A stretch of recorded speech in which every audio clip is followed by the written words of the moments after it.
그리스도의 풍성하신 은혜와 사랑이 늘 함께 하시기를 바랍니다.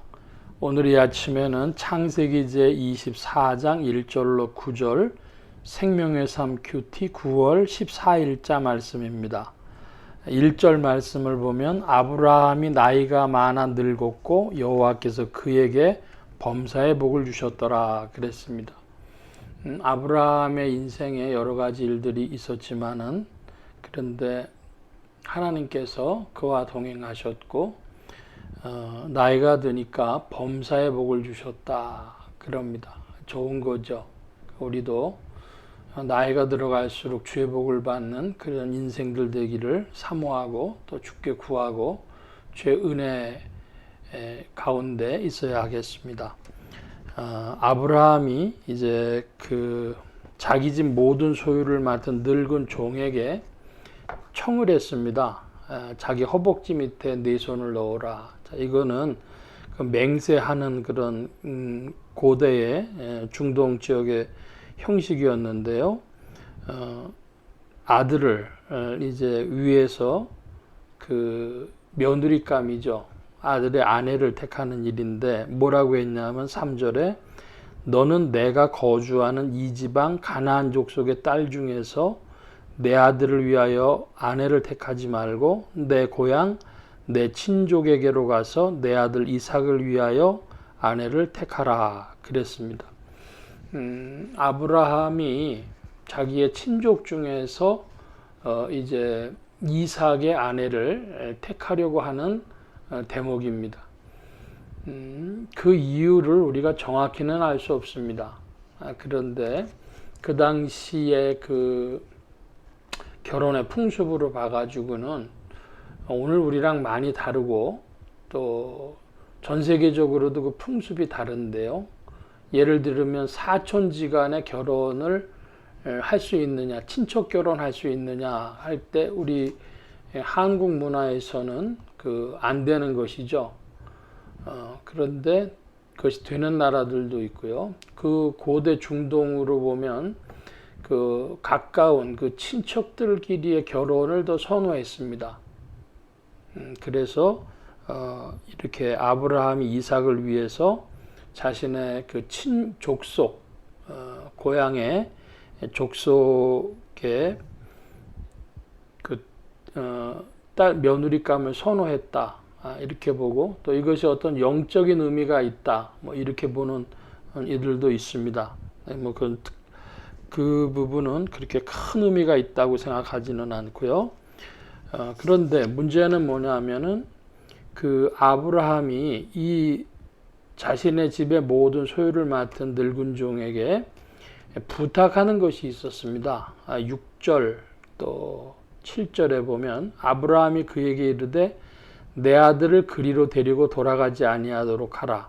하늘의 하나님 여호와께서 나를 내 아버지의 집과 내 고향 땅에서 떠나게 하시고 내게 말씀하시되 내게 맹세하여 이르기를 이 땅을 네 씨에게 주리라 하셨으니 그가 그 사자를 너보다 앞서 보내실지라 네가 거기서 내 아들을 위하여 아내를 택할지니라.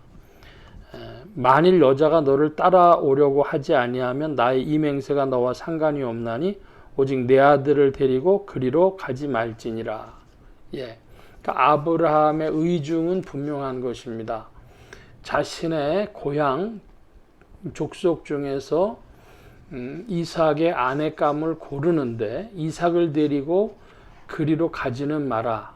그러니까 우리로 치면은 대릴사유와 같은 형식이죠. 옛날에 고대 풍속으로는 그런 것도 많이 있었다 그럽니다. 중동 지역에. 근데 아브라함은 하나님의 언약 때문에 자기가 본토 친척 아비 집을 떠나왔고 하나님이 약속해 주신 땅이기 때문에 그 지역에서 살아야 되는 거예요. 팔레스타인, 가나안 중심으로 살아야 되기 때문에 자기 아들을 데리고 글로 가지는 말고 그 며느리감을 데리고 가나안 지역으로 와라 이것이죠.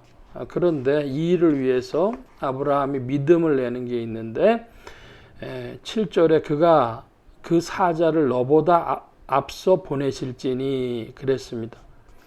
그러니까 하나님께서 사자를, 천사를 보내실 것이다. 그렇게 이야기하는데 이것은 믿음의 표명입니다. 왜 그러냐 하면 9절에 만일이라고 하는 것을 달아서 여자를 따라오지 않겠다고 하면 아들 데리고 가지는 마라 그랬으니까 아브라함은 그 이삭의 아내감으로 가나안으로 며느리감을 데리고는 올 것이고 데리고 와야 되고 그 일을 위해서 하나님의 사자가 일할 것이지만은 그러나 만약에 그 며느리감 있는 지역으로 이삭이 가야 된다면 그 결혼은 성립되지 않는다. 지금 그 얘기를 하고 있는 것이죠.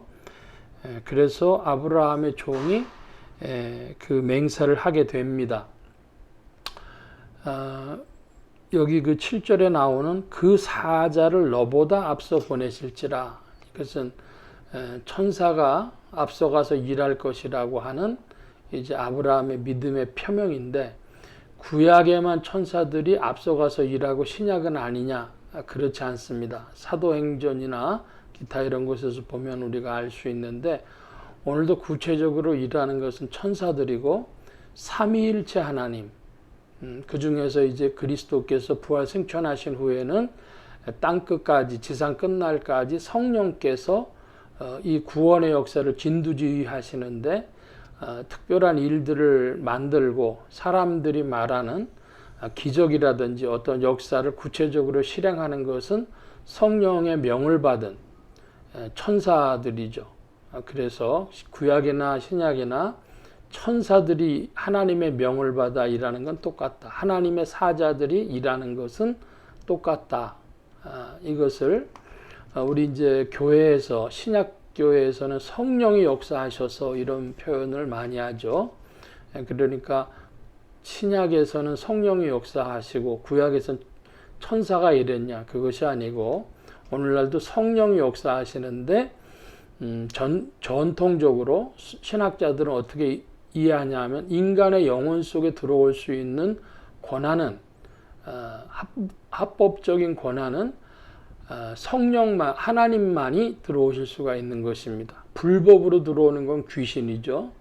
그래서 우리가 성령의 감화로 예수 그리스도를 구주로 고백하게 되고 그러면 성령께서 이제는 내주하시면서 우리와 함께 하시는 것이고 우리 안에서 감화 감동 역사하시는 것이고 이제 천군 천사들로는 환경 가운데 이 물질 세계 가운데 주님의 손길 그 능력을 나타내 주시는 것이죠.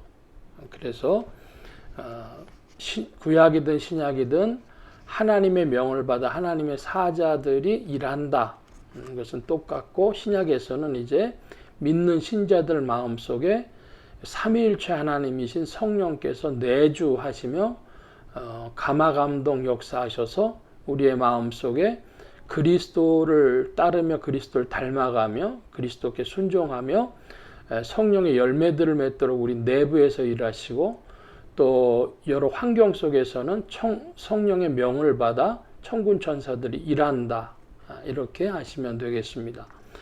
오늘 말씀은 여기까지 보겠습니다. 기도합니다. 만복의 근원 되신 하나님 함께해 주셔서 그리스도 예수의 이름으로 이제 성령께서 우리 안에 내주하시며 또 감화 감동하시며 역사하시고 우리의 환경 속에서도 성령의 역사하심을 따라 천군 천사들이 쉬지 않고 일하는 줄로 믿습니다. 함께해 주셔서 우리의 심령이 그리스도의 이름을 부르며 주님 앞에 순종하며 또 기도하며 나아갈 때에 주의 손길로 주의 백성들 더욱 이끄시고 인도하여 주옵소서. 온 교회와 성도들과 주의 종들이 함께 하심에 예수 소망 교회와 온 성도들과 부족한 종에도 함께 하여 주옵시고 복음 전파와 영혼 구원하는 일에 쓰임 받으며 성령님과 함께 전진케 하여 주옵소서. 도우심 구하며 감사하며 의지하올 때에 예수 그리스도의 이름으로 기도하옵나이다. 아멘. 하늘에 계신 우리 아버지여 이름이 거룩히 여김을 받으시오며 나라의 마옵시며 뜻이 하늘에서 이루어진 것 같이 땅에서도 이루어지이다. 오늘날 우리에게 일용할 양식을 주옵시고 우리가 우리에게 죄 지은 자를 사하여 준 것 같이 우리 죄를 사하여 주옵시고 우리를 시험에 들게 하지 마옵시고 다만 악에서 구하옵소서. 대개 나라와 권세와 영광이 아버지께 영원히 있사옵나이다. 아멘.